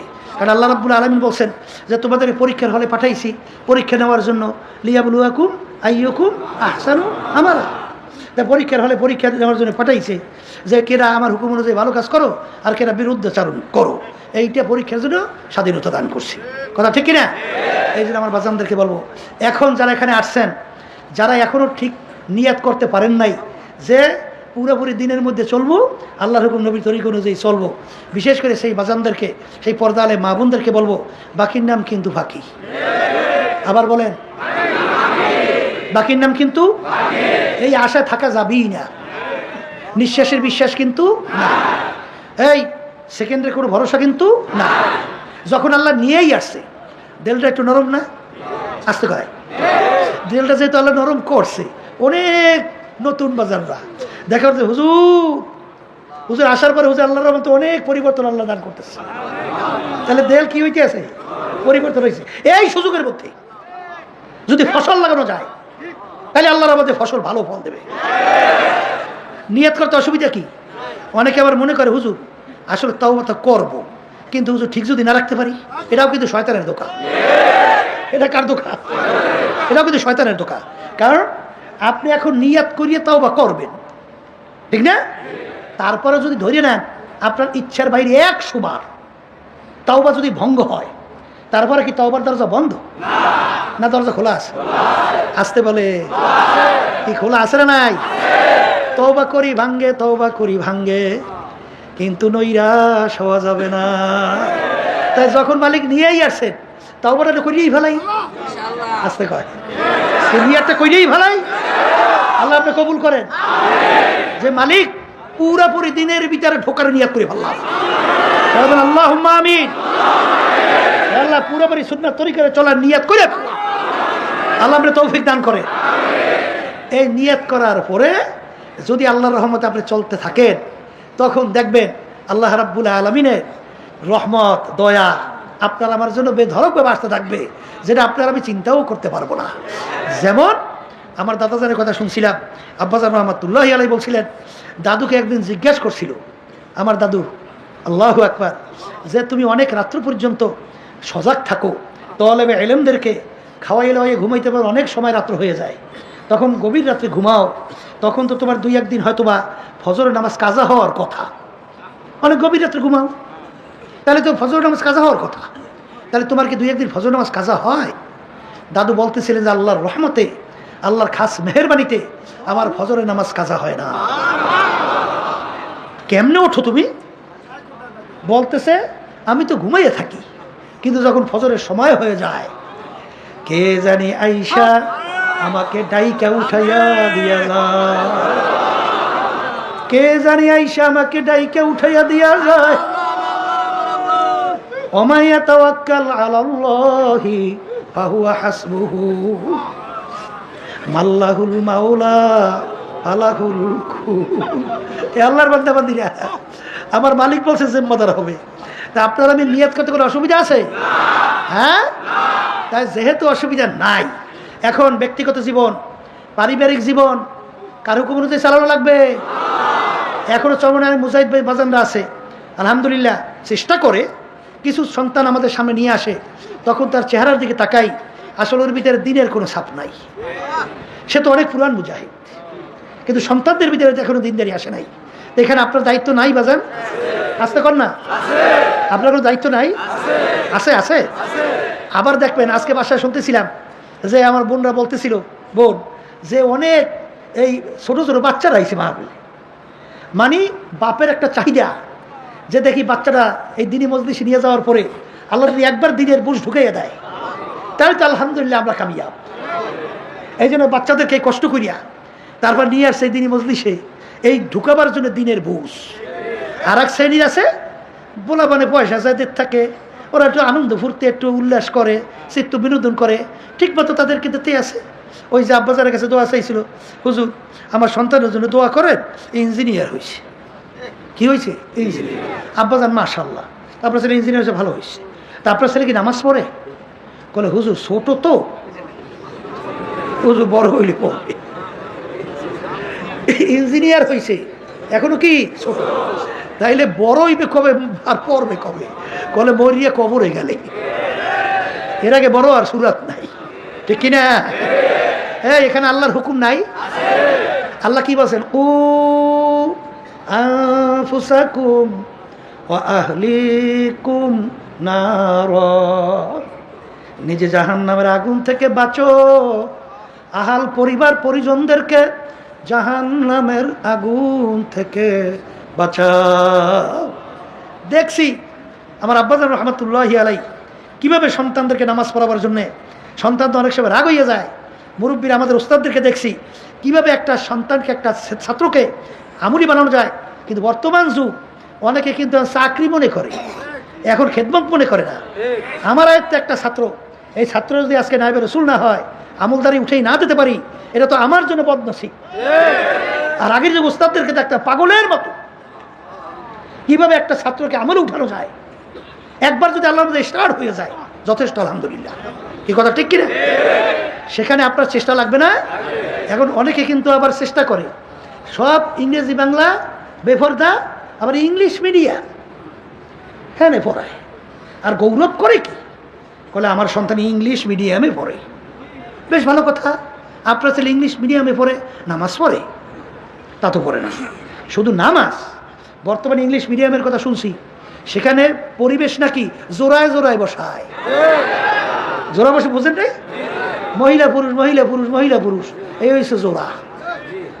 মানে প্রথম থেকেই সব ধ্বংস করে দেয় ইংলিশ মিডিয়াম। বেশ ভালো কথা, ইংলিশ শেখা তো দোষ না, ইংলিশ হওয়া দোষ, ইংরেজ হওয়া দোষ, ইংলিশ শেখা দোষ না। এর জন্য আল্লাহ রাসূল সাল্লাল্লাহু আলাইহি ওয়াসাল্লাম বলেন, তলাবুল ইলমি ফারিজাতুন আলা কুল্লি মুসলিম, প্রত্যেকটা মুসলমান মহিলা পুরুষ তাদের ইলমে দ্বীন শিক্ষা করা ফরজ। এখন এই গুরুত্বটা আসবে কার কাছে? এই গুরুত্বটা আসবে যারা মুসলমান দাবি করবে, যারা ইমানদার দাবি করবে, যারা আল্লাহ রসুলের উপরে ইমান আনবে, যারা পরকালকে বিশ্বাস করবে, তাদের কাছে এই হাদিসের গুরুত্ব আসবে। আর শুধু ওদিকে হুজুরে এখন বুড়ো হয়েছে তো একটু হস্টাস করিয়া এখন শুধু নামাজ টামাজ পরে রোজাও রাখে, পোলা সব খারাই মতে, হে খুব নার্ভাস হয়ে গেছে। হ্যাঁ, এটা ভালো, কিন্তু বাজান মনে রাখা লাগবে, সন্তানকে যদি তুমি তোমার সাধ্য অনুযায়ী তোমার আয়ত্তে থাকা অবস্থায় দিনদার না বানাবার চেষ্টা করো, তাহলে ওই সন্তান কিন্তু তোমাকে সহ জাহান্নামে ঝাঁপ দেবে। কথা ঠিক না? ঠিক। ডাইরেক্ট বলবে, মালিক আমার হাতে জাহান্নামে শিকল লাগাইছো, আমার বাপ মা আমাকে ইচ্ছা করলে আমাকে দিনদার বানাইতে পারতো, কারণ তাদের আয়ত্তে আমি ছিলাম, কিন্তু আমাদেরকে দিনদার বানায় নাই। এখন তাদেরকে ছাড়া আমি জাহান্নামে যাব না। ওই সময় কোনো খাতির বাতিল নেই, কারণ সে দেখছে যে জাহান্নামে তো আমি চাইতেছিলাম তাদের কারণে, ইচ্ছা করলে আমাকে দিদার বানাইতে পারতো। ইংরেজি বাংলা শেখেন, সমস্যা নাই, আরও শেখেন, সমস্যা নাই, কিন্তু সর্বপ্রথম আপনার এলমে দিন শিখতে হবে। কথা ঠিক না? ঠিক। দিনের বুঝ না আসা পর্যন্ত আপনাকে কে বানাইছে, কেন বানাইছে, ছিলেন কোথায়, আছেন কোথায়, যাইবেন কোথায়, সৃষ্টিকর্তার পরিচয়, আমাদের করণীয় বর্জনীয়, এটা আপনি জানবেন কিভাবে? ক্লাস 1 থেকে শুরু করে এবি ক্লাস পর্যন্ত কোথায় শিখায়? কয়েক তো নামাজ ফরজ আসতে হয়, আমার সৃষ্টিকর্তার হুকুম কি কি, কোনটা করা যাবে কোনটা করা যাইবে না আসতে হয়, শিখায়? তাই শিখাইলো কি? কি শিখাইলো? শিখাইলো কি? কেমনে বাংলাদেশে টাকা পাচার করে বিদেশে ওই বেগমপাড়া তৈরি করা যায় না, আর লক্ষ লক্ষ মায়ের কোল কেমনে গুলি করে মানে শেষ করা যায়, পাখির মতো রাস্তায় ফেলাই দেওয়া যায়, এই শিখছে না? এছাড়া কি শিখছে? এই জন্য আমার বাজানদেরকে বলবো যে বাপ মায়ের কিন্তু দায়িত্ব আছে সন্তানদেরকে দিনদার বানাবার জন্য। কি আল্লাহ রাজি আছি না? আল্লাহ তৌফিক দান করে। এরপরে আমার বাজানদেরকে বলবো সামাজিক ব্যাপারে মালিকের হুকুম, কামাইয়ের ব্যাপারে নাই, খরচের ব্যাপারে নাই। এখন অনেক মুজাহিদের কথা আমি শুনলে আশ্চর্য হয়ে গেছি, কলে এখনো সম্পদ টাকা বাড়াবার জন্যে ব্যবসার সাথে সুদ মিশ্রণ করছে, ব্যাংক থেকে আনছে লোন, সুদি ব্যাংক, এবং বিভিন্ন জায়গায় সুদি কারবার করছে। চরমনাই তো অনেক শোনা যায়, এই চরমনাই বসবাস করিয়া কিছু সুদি আছে আমাদের এলাকায়, এই সুদিরা টাকায় সুদ দিয়া লাগায়, আবার কিছু আবার মুসলমান দাবি করিয়া ওই সুদের টাকা নিয়া সুদে আরাম আছে, হারামে আরাম আছে, শেষ মধ্যে ঘর বাড়ি থইয়া পলান্যের ইতিহাসও আছে। কামাই করে কয়টা বারে দেবে কয় টাকা, এই জন্য সুদে 70টার মতো গুণা, সবচেয়ে ঘৃণিত নাউজুবিল্লাহ। এই জানেন না গুণা, শোনেন না, এই ঘৃণিত আল্লাহ রাব্বুল আলামিনের কাছে। তা তুমি কিসের ইমানদার, কিসের মুসলমান? তুমি যদি ইমানদার হইতে, মুসলমান হইতে, আখিরাতে বিশ্বাস করতা, যেই সুদের ব্যাপারে আল্লাহ ডাইরেক্ট ঘোষণা করছেন আহাল্লাল্লাহুল বাইআ ওয়া হাররামার রিবা, আমি তোমাদের জন্য ব্যবসাকে হালাল ঘোষণা করলাম, সুদকে হারাম ঘোষণা করলাম। সুদ হারাম, ব্যবসা হালাল। তাহলে তুমি যে সুদের সঙ্গে নিজের সম্পদ বাড়াবার জন্য তুমি যদি জড়াও, তাহলে তুমি কিসের নামাজ পড়ো, কিসের রোজা রাখো, আর কিসের তুমি আল্লাহর বান্দা দাবি করো? তুমি আল্লাহর হুকুমই তো মানো নাই। জোরে কথা ঠিক না ভাই? ঠিক। আর ব্যবসা কিন্তু হালাল। অনেকে আবার মনে করে হুজুর আবার ব্যবসা করে কে? আরে হুজুরে ব্যবসা করে, ইবাদত করে। আবার কর কি করে? মানে ব্যবসা হুকুমটা কার? এই হাদিসের ভিতরে আসছে না যে যে ন্যায় বিচারক না, সৎ ব্যবসায়ী হবে, তার হাসর হবে সিদ্দিকদের সঙ্গে, সুহাদায়ে কেরামদের সঙ্গে, নবীদের সঙ্গে। কথা বলে না? কথা ঠিক কিনা? দোকানদারি করেন, সেখানে আপনি মাপতেছেন, যদি আপনি পালার ভিতরে যদি আপনি নিপ্তি ঠিক রাখেন, কম বেশি না দেন, তাইলে ব্যবসাটা হালাল। আর যদি এই 2 নম্বর মাল 1 নম্বর খুব সুন্দর মতো কইয়া দেশেন বিক্রি করিয়া, সম্পূর্ণ কামাই হারাম। সম্পূর্ণ কামাই কি? মুসলমান কাউকে ধোকা দেও না, ধোকা খায়ও না। মোমেন ধোকা দেও না, খায়ও না। কিন্তু তুমি সাময়িক কয়েকটা টাকার জন্য আজকে তুমি ধোকা দিলা, আজকে তুমি ব্যবসার ভিতরে ধোকাবাজি করলা, তুমি একজন অসৎ ব্যবসায়ী। কথা ঠিক না? ঠিক। কি খুব কঠিন হইতে আছে না? এই কথা শুনতে সবাই তো কঠিন লাগতে আছে না? হ্যাঁ, এই কথা কি আমার আসতে বলে তো? এই আল্লাহ আল্লাহ রসুলের কথা শুনেইতে আছি। তাহলে ব্যবসা কি? এই সুদ কি? আলহামদুলিল্লাহ। কেন? নির্দেশ আল্লাহর আছে। এরপরে রাজনীতি ব্যাপারে আছে, আলহামদুলিল্লাহ এটা বর্তমানে কমছে। আগের যুগে তো আমরা শুনতাম খালি সিয়াসত মে হালাকাতি হয় আর দাওয়াত মে কামিয়াবি হয়। আমরা শোনেন নাই বুঝি না? নতুন এর সম্পূর্ণ ইয়াহুদি নাসারা খ্রিস্টানদের শিখানো একটা সম্পূর্ণ একটা স্লোগান, সম্পূর্ণ ইয়াহুদি নাসারাদের। কারণ ওদের চিন্তা হলো মুসলমান থাকবে গোলামের জাত, ওরা বাদশা হবে কেন? তোমরা গোলামি করবা, তোমরা বাদশা হবা কেন? দেখবেন তুমি 24 জনের নামাজ পড়ো, তুমি দরবেশগিরি করো, এতে কিন্তু ইহুদি নাসারা খ্রিস্টানদের কোনো সমস্যা নাই। কিন্তু যখন ওদের ওই মসনদের দিকে তাকাবা, তখন কিন্তু মাথা গরম। তখন দেখবেন যে আমাদের দেশের মধ্যে শুনতাম সমনে হুজুর আগে ভালো মনে কথা, আব্বাসের কথা শুনছে, এখন হুজুর একের খারাপ হয়ে গেছে। বলে হ্যাঁ কেমনে? বলে হুজুর আগে হে রাজনীতি করতো না, একের আল্লাহর ওলি আসলে। আর এখন হুজুর একেবারে দুনিয়াদার হয়ে গেছে, এ আমরা রাজনীতি করে, গদির লোক হয় না, মানে রাজনীতি করে। কথা ঠিক না ভাই? ঠিক। এ এখন সব নাই হিসেব বেকায়দা হয়ে গেছে। আগে খুব ভালো ছিল। আল্লাহর কত ফজল করি রহমাতুল্লাহ আলাই, তিনি রাজনীতি করতেন তাও ইবাদতের উদ্দেশ্যে। কিসের উদ্দেশ্যে? একেবারে সংক্ষেপ বোঝানো, ব্যাখ্যাটাকে বুঝি না। আল্লাহ রসুল সাল্লাহ সাল্লামের বড় পীর ওলি গাউস কুতুব দুনিয়াতে আসছে কে? কেউ আসবে? আচ্ছা, আল্লাহ রসুল সাল্লাহ রাষ্ট্রপ্রধান ছিলেন? আমরা সবাই জানি। তিনি রাষ্ট্র চালাইছেন। তাহলে তিনি রাষ্ট্রপ্রধান ছিলেন, তিনি রাষ্ট্র চালাইছেন। সাহাবায়ে কেরাম তারা রাষ্ট্রপ্রধান ছিলেন? হ্যাঁ, তারাও রাজনীতি করছে। এখন যারা বর্তমানে একদল আমরা বাইরেছি, আমরা রাজনীতি করি না। আচ্ছা, বেশ ভালো কথা। এই মানব রচিত কুফুরি তন্ত্রমন্ত্র করেন না, ঠিক আছে, অসুবিধা নাই, এটা তো করবেনই না। কিন্তু আল্লাহ এবং আল্লাহর রসুল যে রাজনীতি, এটা কি যদি কেউ বুঝে শুনে বলে করি না, তাহলে ইমানের অবস্থা কি থাকে? ইমান থাকে?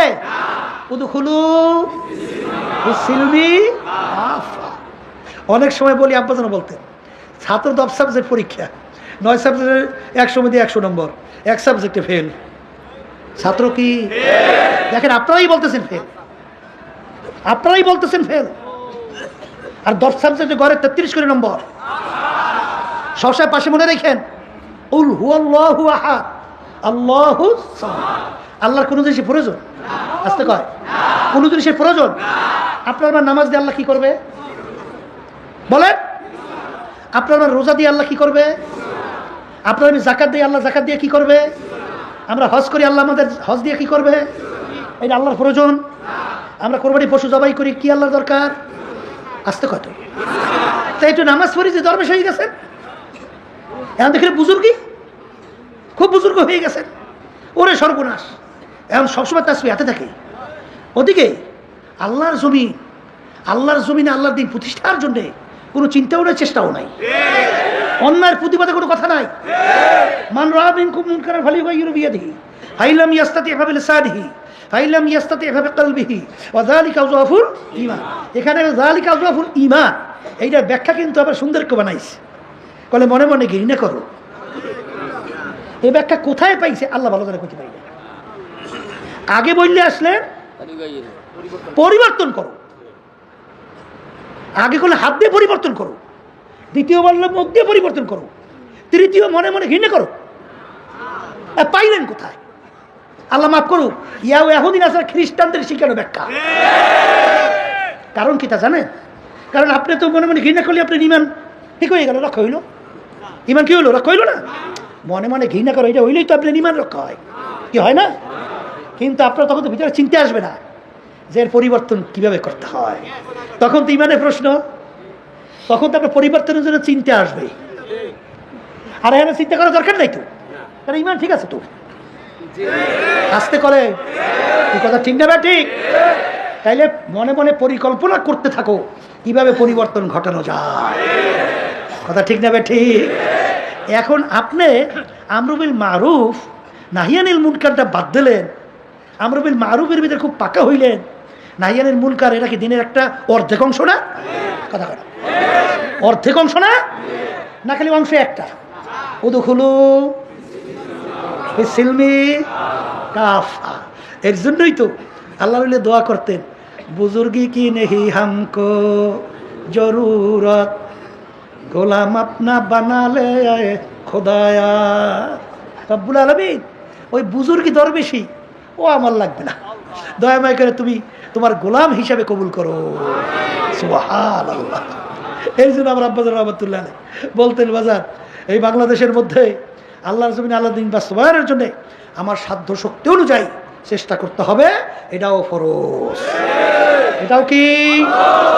এই জন্য আমরা অনেক সময় বলি ইসলামী আন্দোলন বাংলাদেশ 1987 সালে প্রতিষ্ঠিত হয়েছে। কত এখন পর্যন্ত এই দলীয় ব্যানারে মার্কায় একটা এমপি আমাদের সংসদে গেছে? হ্যাঁ, অনেকে আমাদেরকে নিয়ে টিটকের ইমারে না পেপার পত্রিকায়। কেমন একটা দল যার নির্বাচনে বা 100 দেয় বাজেয়াপ্ত। কি বাজেয়াপ্ত বুঝেন নাই? জামানত। মানে জামানত থাকে না, আমাদেরকে টিটকের ইমারে। আসলে গ্রামে একটা কথা আছে না, তারা তো আমাদেরকে, যে আমরা তো মনে মনে হাসি, কারণ আমাদের লক্ষ্য উদ্দেশ্য ওরা বোঝে নাই তো। আমরা তো ইবাদতের উদ্দেশ্যে রাজনীতি করি। অনেকে কিন্তু বিভিন্ন কায়দায় কায়দায় একটু কিছু এমপি, কিছু মন্ত্রিত্বের জন্য বিভিন্ন কায়দায় কিন্তু পরিবেশ তৈরি করে, চিন্তার পরিবেশ। আমি বলি চিন্তার, নাহলে বেয়াদবি হইছে তো, এর জন্য একটু মাঝে মাঝে বলি চিন্তার ব্যবধান। আসলে কে কোন জায়গায় কি জন্য করে, হুব্বুদ দুনিয়া রাসুকুল্লি খতিয়াতি, হ্যাঁ কিন্তু আমাদের অনেক জানা আছে। তো ওই শব্দটা বললেই ভালো, চিন্তার ব্যবধান। চিন্তার ব্যবধান হলো এই, আমরা চাইতেছি যে আমাদেরকে বারবার 53 বছর স্বাধীনতায় আমাদেরকে ওরা ব্যবহার করছে, সিঁড়ি হিসেবে ব্যবহার করে ওরা মসনদে যাওয়ার পরে ইসলাম নামক গাছটা আস্তে আস্তে বসে বসে কাটছে, মানে দুর্বল করছে। কথা ঠিক না? আমরা ইসলামী আন্দোলন বাংলাদেশে আমাদের চিন্তা হলো যে না, আমাদেরকে আর ব্যবহার করতে না পারে, আমাদেরকে বোকা পাইয়ে বারবার ধোকা দিতে না পারে, এই ইসলামই হবে বাংলার জমিনের মধ্যে একটা বট বৃক্ষের চেয়েও মজবুত হয়ে বাংলাদেশের মধ্যে উদু মাথা করে দাঁড় হবে, বাতিলদের মস্তক হবে। এই হলো আমাদের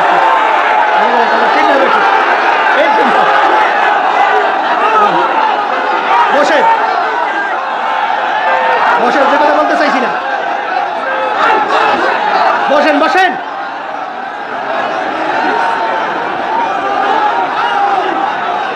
এই বসতে হবে তো, তাড়াতাড়ি বসতে হবে। আলহামদুলিল্লাহ।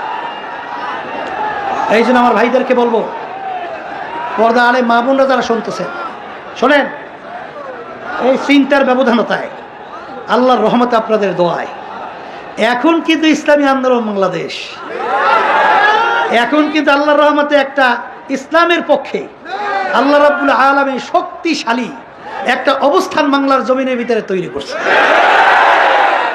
এখন যারাই নাকি বর্তমান পরিবেশে ক্ষমতায় যাওয়ার স্বপ্ন বা চিন্তা করে, আল্লাহর তো ইসলামী আন্দোলন বাংলাদেশকে বাইপাস কইরা চিন্তা করাটা একটু আল্লাহর রহমতে বাবাই লাগবে মনে হয়। আল্লাহর রহমতে আপনাদের বলে কথা ঠিক কিনা? আমি বলবো, এই রাজনীতি করি কিসের জন্য, কার জন্য? আল্লাহ রাজি খুশির জন্য। কথা ঠিক কিনা? কত অফার, কত কায়দা, হ্যাঁ তো আমি জানি। পরিষ্কার বলছি, ইসলামী আন্দোলন সে এনে নিয়ে আপনার ভুল করছে, মনে করছে যে কিছু ওই এমপি টেমপি নিয়ে এসে আমাদেরকে মনে করছে না, এ চিন্তা গুমরাস্ত করে লাভ নাই। যেখানে দেশের কল্যাণ নাই, যেখানে ইসলামের কল্যাণ নাই, যেখানে মানবতার কল্যাণ নাই, সেখানে ইসলামী আন্দোলন বাংলাদেশ থাকবে না, থাকতে পারে না। আল্লাহর রহমত। কথা ঠিক কিনা? এখন আমার ভাইদেরকে বলবো, শোনেন, জমিন তো উর্বর হয়েছে। জমিন কি হয়েছে? এখন জমিন যদি ফাঁকা থাকে, সেখানে কি ফাঁকা থাকবে না আগাছা জন্মায়? কি জন্মায়? এখন জমিন ইসালি করা লাগবে না? এখন ইসলামের পক্ষে একটা পরিবেশ আল্লাহ তৈরি করছে। এখন এখানে যে পরিমাণ আল্লাহর বন্দার আল্লাহ জমা করছে, আমার তো ধারণা যদি আপনার ঠিক মতো যদি দেশ বাড়িতে যাইয়া এই গরম থাকতে থাকতে যদি বেশি না 2 একদিন 3 দিন 1 সপ্তাহ যদি দাওয়াতে কাজ করে, মনে হয় বাংলাদেশ দাওয়াতে ছাপা। কথা ভুল বলছি, ঠিক বলছি না? এখান থেকে যাই চুপ করে বসে থাকলে হয়? আপনি যদি ইসলামকে মহব্বত করেন, আপনি যদি দেশকে ভালোবাসেন, আপনি যদি মানবতার পক্ষে যদি আপনার কল্যাণের চিন্তা করেন, তাহলে আপনি কি বসে থাকবেন? মাঠে পাল্লা দিচ্ছেন, এই পাল্লার ভিতরে একজনে চলে 20 ডিগ্রি, মানে পাওয়ার 20, আর আপনি সেখানে দৌড়েন পাওয়ার 1 বা পাওয়ার 10। কে বলছে আপনাকে মাঠে পাল্লা দিতে? কে বলছে? এই পাল্লা দেওয়া ধোকাবাজি না, বোকামি না? রাজনীতি ময়দান, এরা কিন্তু এখানে পাল্লা পাল্লির ব্যাপার আছে। আসতে পারে পাল্লা পাল্লির ব্যাপার নাই। বিএনপি নামছে পাল্লা লইয়া, জামাত ইসলাম নামছে পাল্লা লইয়া, এই জমিয়ত সহ অন্যান্য নামছে পাল্লা লইয়া, এবং অন্যান্য আদার্স ইসলামী দল নামছে পাল্লা লইয়া, ইসলামী আন্দোলন নামছে পাল্লা লইয়া।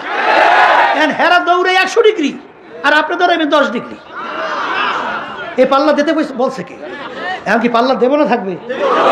আর তো আসতে বলে দেবেন না থাকবে? এই পাল্লা জেতার জন্য আল্লাহর উপরে তাওয়াক্কুল কইরা কে কে নিয়ত করতে পারে? আল্লাহু আকবার, নারায়ে তাকবীর, নারায়ে তাকবীর, নারায়ে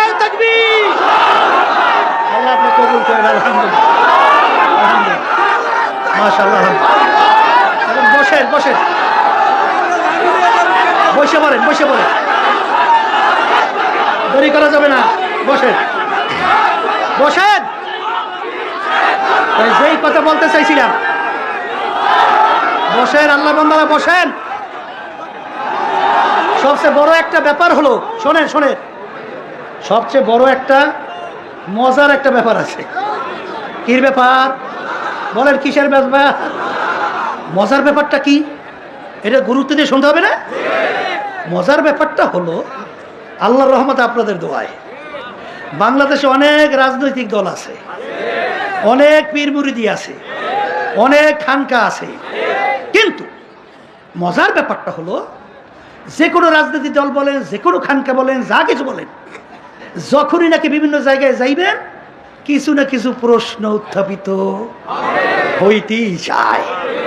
কিন্তু মজার ব্যাপারটা হলো আল্লাহ রাব্বুল আলামিন আল্লাহর কুতুবদের ইখলাসের বদৌলত এবং তাদের এই ইখলাস দিয়ে চেষ্টা করায় আল্লাহর খাস মেহেরবানিতে আপনি যেখানেই চরমনের এই দাওয়াতটা মিশনটা নিয়ে আপনি হিন্দুর কাছে যাবেন, বৌদ্ধদের কাছে যাবেন, আপনি যে কোনো লোকের কাছে যাবেন, যাওয়ার সঙ্গে সঙ্গে মজার ব্যাপার হলো কিলুকাল ছাড়া এটাকে ভালো বলে, এর চেয়ে মজা আর কিছু থাকতে পারে না। এরপরে যদি আপনারা কাজে লাগাতে পারেন, এটা আমাদের দুঃখ। এই জন্য বলে কথা ঠিক না? এত সুযোগ পাইয়াও যদি এই সুযোগ আমরা কাজে না লাগাইতে পারি, এটা আমাদের জন্য কষ্ট, এটা আমাদের জন্য দুঃখ। दिन के सूरज डूब रही है हम लोगों की सामने, रोज़े महशर क्या जब है मुस्तफा की सामने। এই আল্লাহর বান্দারা, পর্দা আলে মা বোনেরা, তুমিও থাকবে না, আমিও থাকবো না।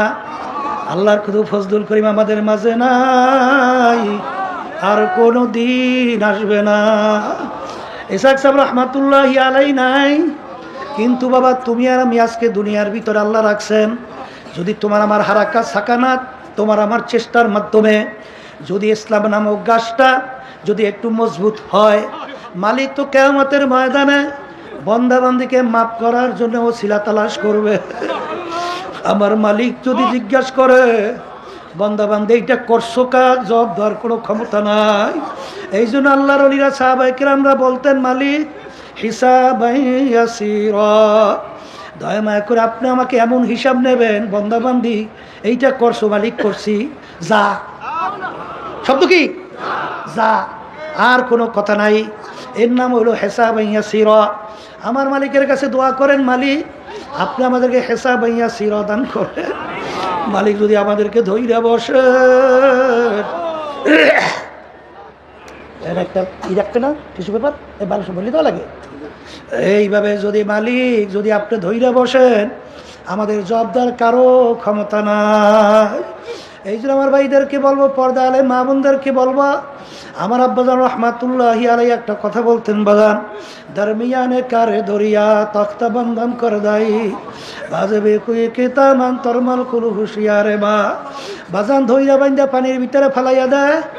বাজান যদি জিজ্ঞাসা যদি বলা হয়, খবরদার কাপড় যেন না বেজে। আরে তুমি বলতেও পারো না যে বান্দা ফালাইছো, কাপড় যেন কেমনে না বেজবে, এই কথাও বলতে পারবা না। আমাকে যখন বাইন্দা পানিতে ফেলাইছে, হুকুম করছে আমার চেষ্টা করা কাপড় যেন না বেজে। আমার চেষ্টা করলে তো যে আমাকে হুকুম করছে সে তো দেখে যে আসলে আর কোনো শক্তি নাই, কিন্তু আমার হুকুমটা কিভাবে পালন করছে, কিভাবে চেষ্টা করছে, এইটাই শুধু দেখা। এই আল্লাহর বান্দারা, পর্দা আলে মা বোনেরা, আল্লাহ পর্যন্ত বান্দাবান্দি তার নিজের ক্ষমতায় পৌঁছা এটা কোনোদিন সম্ভব না। কিন্তু আল্লাহু ইউদারিফু লিমান ইয়াশা, আমার মালিক যার উপরে দয়া মায়া নজর আইসা যায়, ওই বান্দাবান্দির জন্য মুহূর্তে সব পায়। এই জন্য আমার বাজানদেরকে বলবো, পর্দা আলে মা বোনদেরকে বলবো, আমার মালিক তো শুধু তোমার আমার বাহ্যিক আমলের দিকে তাকাইয়া থাকে না, আমার মালিক তোমার অন্তরের দিকে তাকাইয়া থাকে, কলবের দিকে তাকাইয়া থাকে, যে বান্দাবান্দির দিলের অবস্থা কি। আর সবসময় মালিকের কাছে দোয়া করা যে মালিক আপনি যদি দয়াময় করে আপনার কুদরতে কোলে টাইনা জাগা না দেন, আমাদের কোনো উপায় নাই। এইভাবে বন্দা যখন সারেন্ডার হইয়া মাওলার কাছে সুপর্দ করে, ওই বন্দাবান্দির জন্য আমার মালিক যথেষ্ট হইয়া যায়। বাজার আমাদেরকে মালিক বানাইলেন তার ইবাদতের জন্য, অন্যান্য মাখলুকাতগুলো মালিক বানাইলেন তার আমাদের জন্য। আমার মালিক তাকাইয়া তাকাইয়া দেখে, বন্দাবান্দি আমি তোদেরকে বানাইলাম আমার ইবাদতের জন্য, অন্যান্য মাখলুকাত বানাইলাম তোদের জন্য।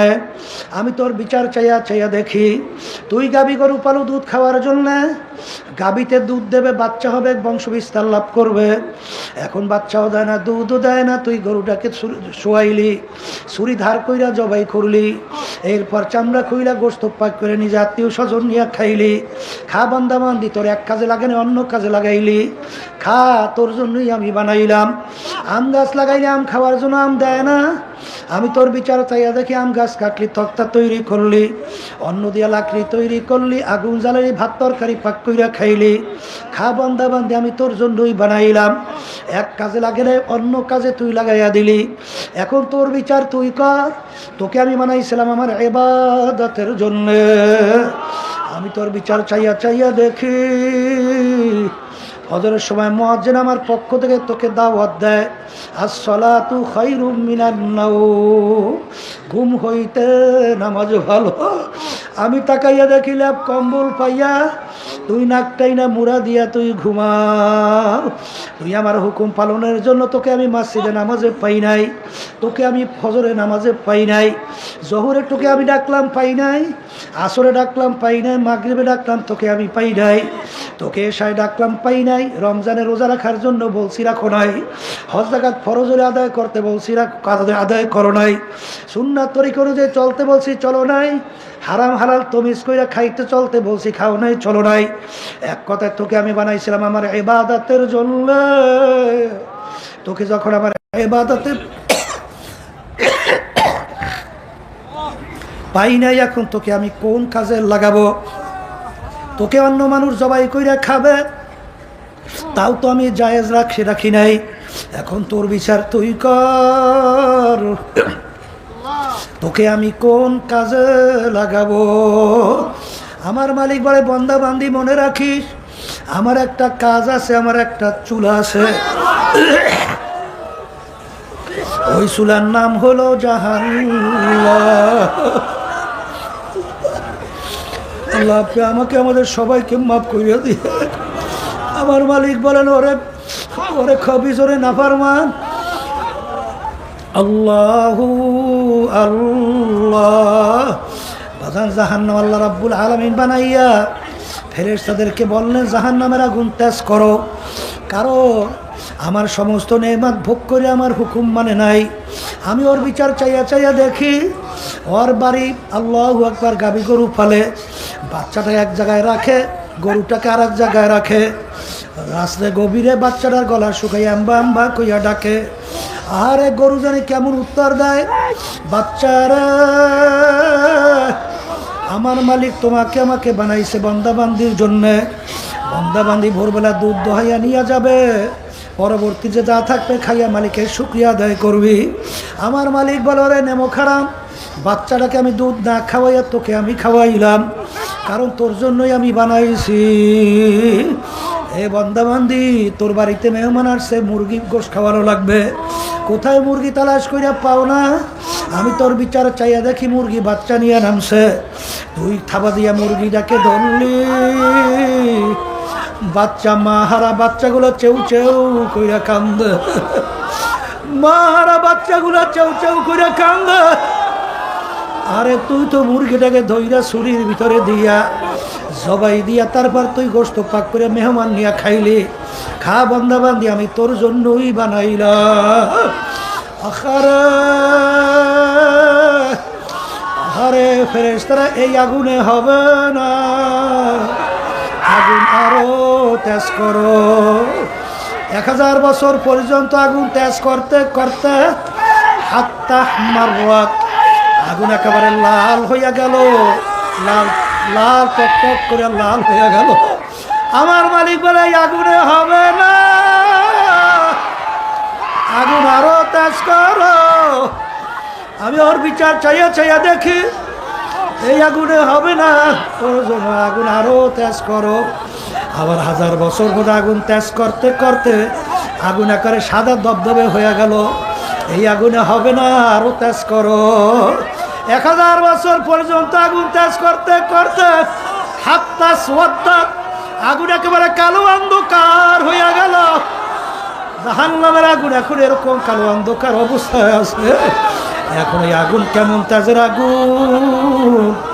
আমার মালিক কোরআনুল কারীমের ভিতরে বলেন, নারুল্লাহিল মুকাদাতুল্লাতি তাত্তালিউ আলাল আফইদা।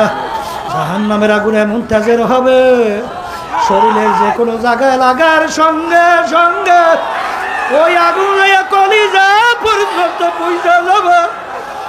আল্লাহ আপনি আমাকে আমাদের সবাইকে মাফ করিয়া দিয়ে। এই জন্য আমার ভাষানদেরকে বলবো, পর্দারে মা বোনদেরকে বলবো, আবার এই পাশের মাইকে শব্দ আবার কমাই, আল্লাহু আল্লাহ। ভাষানদেরকে বলবো, নারুল্লাহিল মুকাদাতুল্লাতি তাত্তালিউ আলাল আফইদা।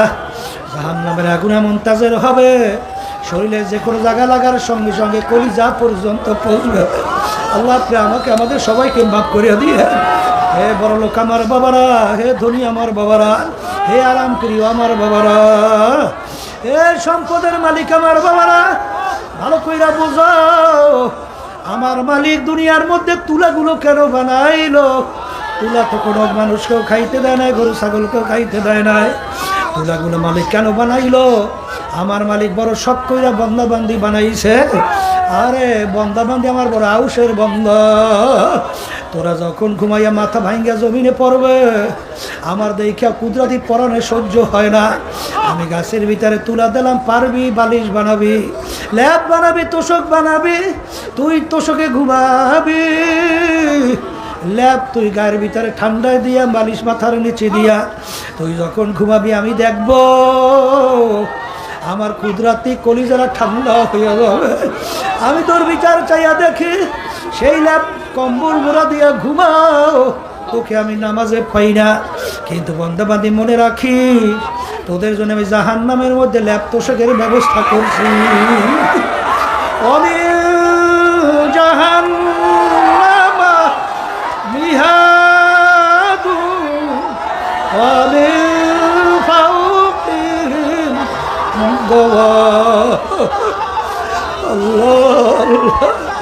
জাহান্নামের ভিতরে আমি ল্যাব তোষকের ব্যবস্থা রাখছি। আমি ফেরেশতাদেরকে বলবো, ফেরেশতারা আপনি জাহান্নামীদেরকে, নাফরমানদেরকে জাহান্নামে তোষকে শোয়াইয়া দাও। এরপর ওদের গায়ের ভিতরে জাহান্নামের ল্যাবটা উঠাইয়া দাও। এরপর ল্যাব তোষকের চতুর্পাশ দিয়ে আটকাইয়া দাও। এরপর ল্যাব তোষকের চতুর্দিকটা জাহান্নামের আগুন ধরাইয়া দাও। আল্লাহু আল্লাহ। আমাকে বুঝাও, দুনিয়ার ভিতরে মানুষ কষ্ট সহ্য করতে না পারলে মানুষ মারা যায়, কিন্তু আল্লাহ রাব্বুল আলামিন বলেন, আল্লাহ কুল্লামা নাদিজাত জুলুদুহুম বাদদালনাহুম জুলুদান গায়রাহা। আমার মালিক বলেন, জাহান্নামের আগুনে জ্বলতে জ্বলতে ওদের শরীরের চামড়া শরীর থেকে পৃথক হইয়া জমিনের ভিতরে ধারাস কইরা পইরা যাবে। লা ইয়ামুতু ফিহা ওয়া লা ইয়াহইয়া, মানুষ বাঁচবেও না মরবেও না, মরণ তালাশ কইরা পাওয়া যাবে না। আবার নতুন চামড়া গজাইয়া যাবে, আবার জ্বলতে জ্বলতে চামড়া পইরা যাবে। আল্লাহ আপনি আমাকে আমাদের সবাইকে মাফ কইরা দিও। হে দুনিয়াদার পাগল, আমার মালিক বড় দয়ার মালিক, আমার মালিক বড় মায়ার মালিক। আজকে যারা দুনিয়ায় থাকা অবস্থায় এই জাহান্নামের ভয়, আমার মাওলার আযাব ও গজবের ভয়, যারা দুই চোখের পানি ফেলাইয়া কাঁদবে, ওই জাহান্নামের আগুন চোখের পানি সারা ঠান্ডা হবে। বাবা, কিয়ামতের ময়দান জাহান্নাম যখন গরিব গরিব ডাক দিয়া জাহান্নাম কিয়ামতের ময়দানের দিকে আসবে। আল্লাহর হাবিব সেজদায় পড়ে কাঁদবার বলে, মালিক জাহান্নাম যদি একটা আমার উম্মাত খাইয়া ফেলে, আমি আপনার ইজ্জত জালালের কসম করে বলছি আমি আপনার বেহেশতে যাব না। আল্লাহর হাবিব কান্দে। আল্লাহ রাব্বুল আলামিন বলেন, হাবিব গো মাথা উঠাও, তোমার কান্না সহ্য করা যায় না। আরে উঠাইয়া যখন পানি দেবে, যাও জাহান্নামের দিকে ছিটানি মারো। যখন এই পানি নিয়ে জাহান্নামের দিকে ছিটানি মারবে, জাহান্নাম কেত কেত করে পিছনে দৌড় মারবে। আল্লাহর হাবিব বলবেন, মালিক রে, এত ফেরেশতা জাহান্নামকে ধইরা রাখতে পারে না। এই আপনার কোন কুদরতি পানি দেওয়ার সঙ্গে সঙ্গে জাহান্নাম পিছনে দৌড় মারলো। আল্লাহ রাব্বুল আলামিন বলে, হাবিব গো, এ কোনো কুদরতি পানি না। আমার বান্দা বান্দিরা, আপনার উম্মতেরা দুনিয়া থাকা অবস্থায় যারা এই জাহান্নামের ভয় দুই চোখের পানি ফালাইয়া কাঁদছে, সেই চোখের পানি এই পানি। এই জন্য আমার বাজানদেরকে বলবো, গুনার কথা মনে করো, দিলটাকে ভাঙ্গো, দুই চোখের পানি ছাড়ো, আমার মালিকের কাছে ডাক দাও, আল্লাহ এ আমার দয়ার মালিক, তুমি এই ময়দানের দিকে তাকাইয়া দেখো, মালিক তুমি আমাকে জাহান্নামে ফেলায়ো, দেখলে কিস্তি বানা কিস্তি আপনা দেখলো, গহরায় দরিয়া কি আমার কিসি না গো বুঝালে গো। 3.5 নৌকার মাঝির দলেরা খুব সতর্ক অবস্থায় পারি জমা। সমুদ্র বড় ভয়াবহ, সমুদ্রের ভিতরে বড় তুফান তুফান। যদি হালকা যদি দুর্বল তরকা নিয়ে পারি জমাও, যখন দুই পাশ থেকে ঠাস ঠাস বাড়ি মারবে, তোমাকে সহ সমুদ্রে ডুব দেবে। 3.5 নৌকার মাঝির দলেরা, মৌতের সমুদ্র, কবরের সমুদ্র, মিজানের সমুদ্র, কিয়ামতের ময়দানের সমুদ্র, এই সমুদ্রের ভিতরে পারি জমানো লাগবে। হালকা ইমান নিয়ে পারি জমাইলে আজরাইল সালাতু ওয়াস সালাম যখন থাবা মাইরে বলবে,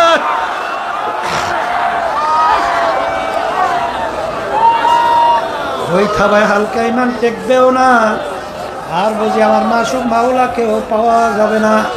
এই জন্য আমার বাজানদেরকে বলবো, আগামী দিন এই মজলিস কিন্তু আর থাকবে না। পুরা দিনের ভিতরে ঢোকার নিয়াত করো, সুন্নাহ তরিকা চলার নিয়াত করো, আল্লাহর হুকুম নবীর তরিকা অনুযায়ী চলেন। আমি আপনাদের জন্য দোয়া করি, দোয়া চাই, মালিক যেন পুরা দিনের ভিতরে ঢুইকা কবরে যাওয়ার তৌফিক দান করে। এখন মন একটু একটু মাওলাকে ডাকো, যখন লাভ হইলা মাথা ডান দিকে ঘুরাও, খেয়াল করো, আরে দিলের ভিতর থেকে সমস্ত গায়বুল্লাহকে ফালাও। এরপরে ইল্লাল্লাহ, আল্লাহ বাদে কেহ মাবুদ নাই। এরপরে ইল্লাল্লাহ যখন বলবো, আমার কলবে আল্লাহ আছে, আল্লাহ আল্লাহ বলবা, নাক এবং কবলের মাঝখানে ঠালা জায়গা, আল্লাহ আমার দিকে চাইছে, বলতে বন্ধু আমাকে বলাও কা। এই খেয়ালে একটু মাওলার জিকির করো, লা ইলাহা ইল্লাল্লাহ।